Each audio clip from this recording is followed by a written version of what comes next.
Hey y'all, so I just want to take a few minutes to clear the air on a subject that I've had a few questions about and some concerns and a little bit of vitriol here and there. But before I go any further, some of y'all might be thinking this is going to be a Senpai Notice Me post or anything like that, or maybe victimizing or martyring. That's not the case. Once again, I just kind of want to clear the air and talk a little bit about this. This is kind of going to be like an interlude, but it's more going to be focused on me as opposed to my perspective, questions, ideas, insights, so on and so forth. Anyways, so with that being said, let's begin. So those that follow me on Twitter probably saw a few tweets from me saying that I was taking a break from social media. And that was mostly true. I was taking a break from Twitter, except for a few DMs here and there. Spending most of the time hiding out of my Discord because my Discord is quiet and surrounded by very good people. But the question really is why? Why did I feel the need to do that? Why was I uploading videos when I should just be taking a break? Let me get that simple part out of the way. Why videos were still going up as normal when I was just kind of hiding out. Well, as I've talked about before, I've got quite the backlog of videos, and I'm going to get into that in a few minutes. The short answer is I took a break because I am incredibly burnt out. Like, more than I anticipated, more than I expected, and more than any kind of burnout I've felt before. And actually, it's funny too because a conversation I had with a friend of mine, he's like, "This has probably been a long time coming." And hindsight 2020, yeah, definitely. So the long answer is this: is I pretty much work myself all day, every day. I get up at the crack of dawn. I work an average of 10 hours a day, sometimes more, as some of y'all know. I come home, I record, and I surround my days when I'm not doing that by helping people with like promotions, retweets, helping them out of personal situations. Pretty much from the moment I open my eyes from whatever sleep I do get, which y'all know insomnia is a very, very big part of my life right now. That's not really a good thing. There's really no time for me. I mean, pretty much the only real time I take for myself is a few minutes before I go to bed, or when I'm talking to Ray, or a few other individuals. But it mounts up, and when I don't have any kind of break, and this has been going on longer than just like during the furloughs and when, as the Game Grumps would say, the Backstreet Boys were on tour. I do like that. Shout out to Sid Victor for mentioning that and giving props to the Grumps. It stacks up. And a lot. And before I go any further, I know there's some Lloyds out there saying, well, whose fault is that? You know, I'm not denying it. I'm not pointing the finger. This is a monster of my own creation, and I take responsibility and accept that. I am not painting myself as a victim. I'm not painting myself as a martyr. But I do feel the need to explain why I took the steps that I did. I want you guys to think for a second that stress in various aspects that are creating a negative impact in your life, like a Hydra. Now, for those of y'all that are unfamiliar with the Greek mythology behind the Hydra, Hercules cut off the head of a Hydra. First of all, the Hydra is an eight-headed monster, lizard. But the thing is, when he cut off the head, it regrows. The only way to defeat the Hydra that Hercules and his, get his name, Aeolus? I think that was his name, Aeolus, whatever, neither here nor there, was to cut off the head and burn the stump. So I would cut off one head and it would just regrow back, or it would be, the head would have a different face affixed to it. So I was doing little things to try and mitigate the rising stress levels and failing. I thought that, okay, well, if I work harder, maybe my stress will go away. Yeah, you ever bet against the house? Or you have several drinks, you think, yeah, let's just throw one more drink down the hatch to see how the other ones are holding up. It doesn't go well. And for a chunk of relationships that I was helping, or trying to help, not just, from a promotional standpoint, but helping people with their personal problems or things they're going through, thinking that there's some sort of long-term gain from helping people, for one reason or next, like thinking maybe this is going to solidify a long-term relationship, whether it's a friendship-based, professional-based, possibly romantic-based, just using that as an example, that there's going to be some long-term benefit. When the sheer fact of the matter is, logically speaking, it was my own hyperbolic discounting staring me in the face and laughing at me like a troll. And not just that, I mean, my biggest crux is I take full and sole responsibility for everything that I do. Professionally, recording, personally, friendships, anything like that, I will do solo because I know when I do it, it's going to get done. Bad idea. So I'm not saying that I was being taken advantage of in a lot of situations, both professionally and personally, but when the time came that I was left standing alone and in need of somebody to just be like, dude, stop. Like, just chill. Stop completely. Except for a couple of individuals, and there will be some thanks going out in a few minutes, I was left to my own devices. So I would cut off one head to focus on another head, and the head grows back. It didn't go anywhere. I would work harder on Signal Fire, or I would work harder on building a relationship or helping somebody out, whether in promotional purposes or personal, blah, blah, blah, blah, blah, blah, blah. And the heads would keep growing back. And it would build up and up and up. And there's a lot of stuff that I'm going through that I'm not going to talk about. A lot of battles, a lot of demons. And you can't bury those. You can't just put them to the wayside to focus on something else. They don't go away. You have to handle them. And my hyperbolic discounting was just was just making me think I'm under the pressure, like, okay, I bust my ass in one category or two categories. There's me a long-term gain at some point, as opposed to saying, well, there's the forest. Here are the trees. Where's the happy medium? Spoiler alert, there's not when it comes to that sort of thing. And I would try to extricate myself from one situation only to get thrust into another one. So I had to recuse myself from things, to step back, to breathe, to catch my breath, to focus, to recenter, to reground, and the only things that I could do within my power, logically speaking, were recording and social media.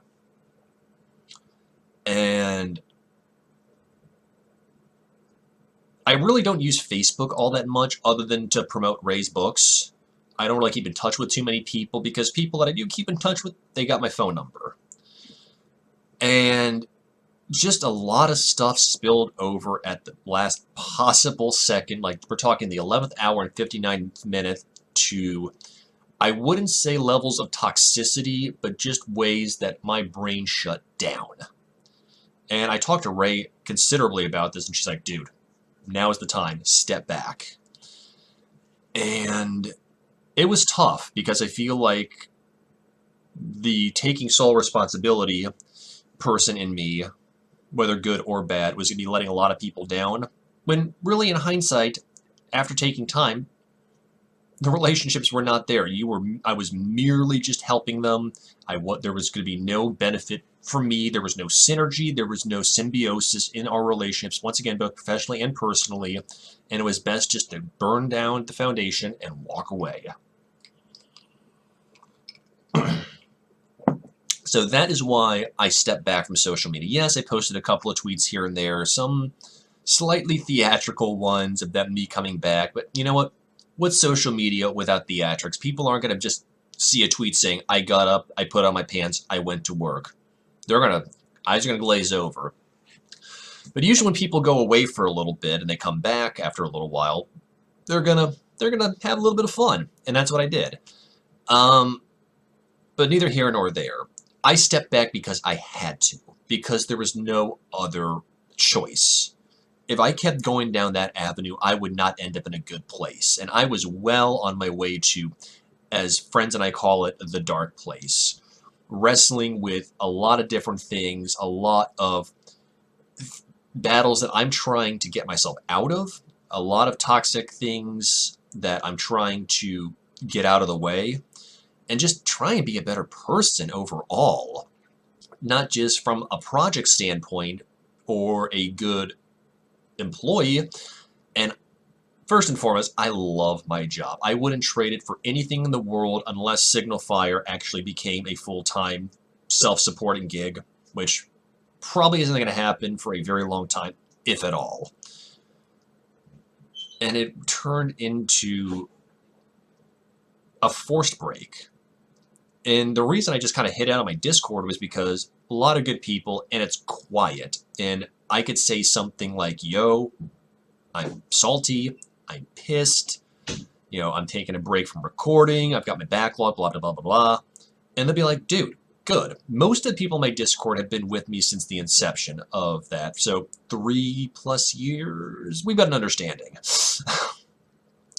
So I'm not ready to come back to Twitter just yet. There's still some damaging things that I'm not saying that I'm not ready to face them per se, but it's more along the lines of I have to deal with them behind the scenes, so to speak. Bridges I burned that I need to kind of watch the dust settle, establish some groundwork for a few things in my life. Once again, not just social media, but in general. But I need to take a good hard look at myself and just say, you need to keep this, you need to work on this, you need to take a good hard look at this to see whether or not it's beneficial at all.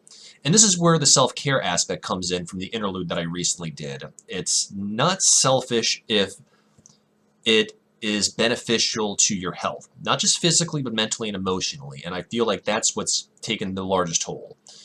In some ways it's damaged, in some ways it's just been hit by a bus a few times. It just really needs, the bones need to set, the nerves need to heal up, the skin needs to kind of scab over and disappear. Let that image haunt your mind. But it's not been for bad. It's really helped me see who my true coterie of friends are. And also, more importantly, know what my own limits are. Knowing what I can do and starting to see these warning signs before I let it get too far. And that's another thing that's been the hardest for me is, I will continue to push myself until there's nothing left, until all options are exhausted, because that is how I was raised. That is how I was brought up. And I've talked about that in previous interludes. I'm not going to just touch on that. So for those that have helped me, that even just saying like, hey, I'm here for you, feel free to message me. There are some people that I never got around to doing, and I do apologize for that, but please know that your kind words have not gone unnoticed or unheard. It does mean the world to me.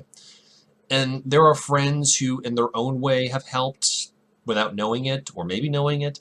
Some people that think that they've helped and really haven't. But that's neither here nor there, because there are a few people that I want to thank immediately from the bottom of my heart.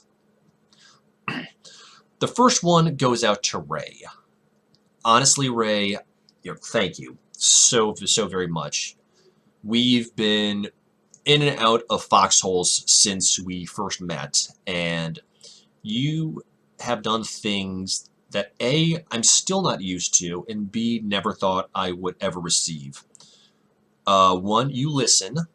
2, you offer insight without it being unsolicited. C, or 3, whichever one. I forget which one I said, letters or number, take your pick. That's how tired I am. You listen, you offer insight, you affirm, and you confirm. And those are things that make my head spin. because I'm not used to it. And you've had my back when I thought I was alone. You've propped me up. You have been so much there for me, so much there for me. You've been there for me constantly, and I can honestly and unwaveringly say you are one of my best friends, and I consider you family, and it is an honor to be like that. And I do look forward to getting back into doing reviews and other shenaniganery with you once we build up steam. And of course, I look forward to getting back to promoting your books. Second one, it's actually kind of a two-pronger. Go out to Ravenclaw and Kim Shaw, formerly known as Kimmick. Y'all have been there at the drop of a hat, even just saying I'm there for you. And I haven't really reached out too much because I didn't really know what to say, and y'all have a lot going on. But I know when we do share conversations, even if it's a quick laugh or an eye roll or something like that, it's been wonderful. And you guys have been there for me and with me for years. So thank you guys so much for being so wonderful in the friendship department. The next one pretty much goes out to everybody in the Funkhouse Discord, particularly long-term members like Buried Grave, Morges, Silverleaf, Mayday, Barefoot, a few others for being there, but one person in particular out of the Discord stands out, and that's Kowoa. Kowoa, you have been with me since the get-go. We obviously haven't talked as much as we used to, but we have each other's phone numbers, and knowing that you're just there, you know, with a joke or being supportive or just like, I got your back, brother, I'm with you, brother. It's wonderful. And you've been with me for a long time. You know, we've been super tight friends, and I hope to have the opportunity to come up to meet you and watch some really trashy and fun movies with you, because I don't know what I'll do without you, brother. I really do appreciate you. Should have made a list.